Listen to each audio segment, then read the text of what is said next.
Bonsoir à toutes et à tous, très heureuse de vous retrouver pour ce nouveau tour de l'actualité.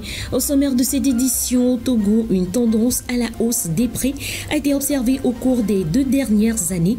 Néanmoins, pour l'année 2024, les projections suggèrent une décélération de l'inflation.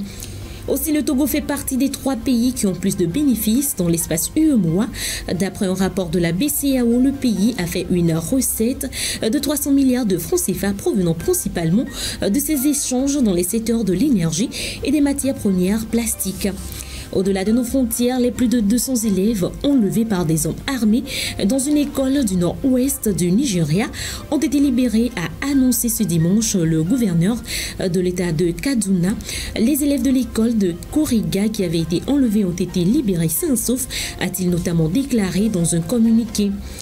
Et puis ce dimanche est jour de deuil national en Russie en hommage aux victimes de l'attaque survenue vendredi soir dans une salle de concert en banlieue de Moscou. Une attaque qualifiée de la plus meurtrière sur le territoire russe et qui est revendiquée par le groupe État islamique.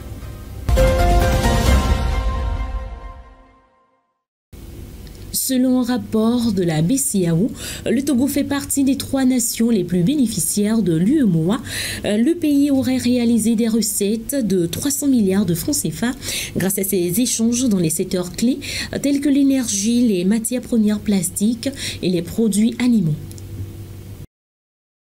Le Togo est l'un des pays qui fait le plus de bénéfices dans l'univers UEMOA. D'après un rapport publié le 27 février dernier, le Togo fait partie des 3 pays, à savoir la Côte d'Ivoire et le Sénégal, qui font le plus de bénéfices dans les échanges de produits énergétiques, le ciment, les matières plastiques, les graisses et huiles et les animaux vivants, représentant en moyenne la moitié des échanges commerciaux au sein du regroupement économique régional. D'après des données de la CEDEAO, durant la période 2017-2021, le Togo affiche un solde de plus de 300 milliards de francs CFA en moyenne par an dans les échanges avec les pays de la sous-région. Rappelons que selon les mêmes données, le Togo fait partie des principaux fournisseurs du Burkina Faso sur les 5 années d'études, à savoir de 2017 à 2021. Au Togo, une tendance à la hausse des prix a été observée au cours des 2 dernières années. Néanmoins, pour cette année 2024, les projections suggèrent une décélération de l'inflation soutenue par la croissance économique et les mesures de réforme du gouvernement. Ceci malgré les fluctuations temporaires qui ont pour cause la demande excédentaire. Plus de détails avec Félicité Chapla. Pour un taux de 7,6% en 2022 et 5,3% en 2023, l'inflation au Togo est attendue à 2,7% en 2024 selon les estimations du Conseil national du crédit. En effet, stimulée par les réformes gouvernementales et les investissements dans les projets clés, la croissance économique devrait contribuer à cette décélération de l'inflation. De plus, espérons que les mesures prises pour soutenir les micro, petites et moyennes entreprises MPME, telles que l'augmentation des financements et la baisse des taux d'intérêt sur les crédits, devraient renforcer la confiance dans la stabilité économique du pays. Cependant, l'inflation est entraînée par la demande excédentaire. C'est l'exemple du mois de décembre et janvier où la demande de biens et de services dépasse l'offre disponible. Les prix ont tendance à augmenter, entraînant ainsi une inflation. Notons qu'en février 2024, le taux d'inflation a été calculé sur la base des 12 derniers mois au niveau national, porté à 4,7% contre 4,8% le mois précédent. Le Togo se classe au 124e rang en termes de bonheur de ses habitants selon un rapport. En comparaison avec d'autres pays de l'Afrique de l'Ouest, les Togolais affichent un niveau de bonheur moins élevé. Ce classement est établi en prenant en compte différents facteurs tels que le PIB, l'espérance de vie, le soutien social, la générosité et la perception de la corruption. Les détails de Kofi Kligé. Le rapport sur le bonheur dans le monde est disponible depuis mercredi. Et pour cette année, le rapport a pris en compte le bonheur selon la catégorie d'âge. De façon générale, les jeunes de moins de 30 ans sont moins heureux que leurs aînés. Et pour la 7e année consécutive, la Finlande trône à la tête du classement. En Afrique, les Libyens sont les plus heureux. Ils sont suivis de près par les Mauriciens. En Afrique de l'Ouest, les Togolais sont les moins heureux en 2024. Le pays est classé 124e sur le plan mondial, 21e sur le plan africain. Le Togo, dans le classement de la sous-région, occupe le 14e rang. La Côte d'Ivoire est le pays le plus heureux en Afrique de l'Ouest. Elle est suivie par la Guinée et le Sénégal. Dans ce nouveau rapport, l'Afghanistan est le pays dont les habitants sont les plus malheureux au monde. En Afrique, c'est le Lesotho qui est le pays le moins heureux. L'indice de bonheur est un sondage qui évalue 143 pays pris dans diverses régions du monde. Les critères de l'évaluation sont le PIB par habitant, l'espérance de vie en bonne santé, le soutien social, la liberté de faire des choix de vie, la générosité des habitants et la perception de la corruption. Par ailleurs, malgré le score général bas de certains pays, certains groupes d'âge sont plus heureux dans ces pays. Cette semaine, le monde a célébré la Journée mondiale de l'eau, une journée qui vise à sensibiliser à l'importance de l'eau douce et promouvoir une gestion durable de cette ressource vitale. Cependant, au Togo, l'accès à l'eau, en particulier à l'eau potable, reste une préoccupation majeure. Le constat de Bernard Canvi. Dans le monde, plus de 2 milliards de personnes n'ont pas accès à l'eau potable. Ce constat est malheureusement vrai également au Togo. L'affluence autour des puits, des forages publics, toute une journée n'est plus à démontrer. Femmes et enfants s'affairent pour remplir les bassines ou les bidons. À Lomé, tout comme à l'intérieur du pays, l'eau est devenue une denrée rare et même de qualité douteuse. Pour les forages, vraiment c'est un gros point d'interrogation. Les hommes ont des forages, ça fait 1 an, ils ne nettoient pas le tank. Donc les dépôts des verres, des trucs là se déposent et ça peut infecter les gens. Or, pour la régie, de temps en temps, ils lavent ça, ils entretiennent ça avec le chlore. Dans notre quartier, nous n'avons pas de l'eau. La fontaine publique est fermée depuis des années. Souvent, nous payons de l'eau de forage. Nous demandons aux autorités de nous installer des fontaines publiques. Par exemple, nous avons aussi des problèmes d'eau dans notre quartier. Pour avoir l'eau de la TDE, il faut se lever tôt et aller à la pompe. L'eau sort de la pompe par goutte. Moindre pluie, l'eau de la pompe change de couleur. C'est difficile pour nous.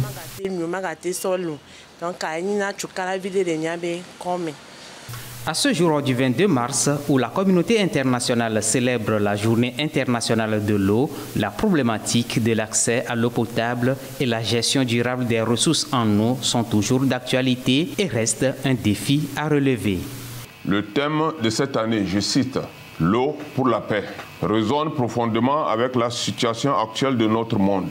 Il nous rappelle que la gestion équitable et durable de cette ressource vitale est indispensable pour prévenir les conflits et favoriser la paix et la sécurité.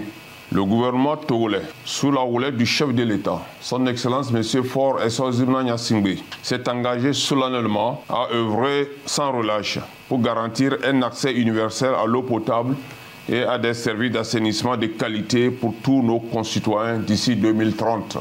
Plusieurs autres actions doivent être menées sur toute l'étendue du territoire national afin de fournir de l'eau potable à toutes les couches de la population. La page internationale à présent, jour d'élection au Sénégal. Aujourd'hui a lieu le premier tour de l'élection présidentielle au Sénégal qui était initialement prévu pour le 25 février. Plus de 7 millions d'électeurs étaient attendus dans les urnes pour exercer leur droit de choisir leur 5e président. 17 candidats sont en lice. Tour à tour, les différents acteurs politiques, qu'il s'agisse des candidats ou du président sortant, ont accompli leur devoir citoyen ce matin. 2020. Les résultats de ce premier tour vous seront communiqués dans nos prochaines éditions. Toute autre actualité à présent, les près de 300 élèves enlevés par des hommes armés dans une école du nord-ouest du Nigeria au début du mois de mars ont été libérés. L'annonce a été faite ce dimanche par le gouverneur de l'état de Kaduna, Uba Sani. Plus de détails dans ce reportage. Près de 300 enfants nigérians enlevés ont été libérés, ont annoncé les autorités dimanche, marquant une lueur d'espoir dans une situation qui a plongé le pays dans l'angoisse pendant plus de 2 semaines.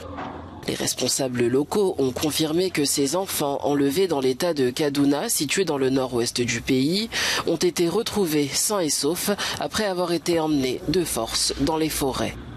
Le gouverneur de l'état de Kaduna, qui s'est réjoui de la nouvelle, n'a pas fourni de détails sur le processus de libération des enfants, mais il a exprimé sa gratitude envers le président Bola Tinubu pour son engagement à assurer leur retour.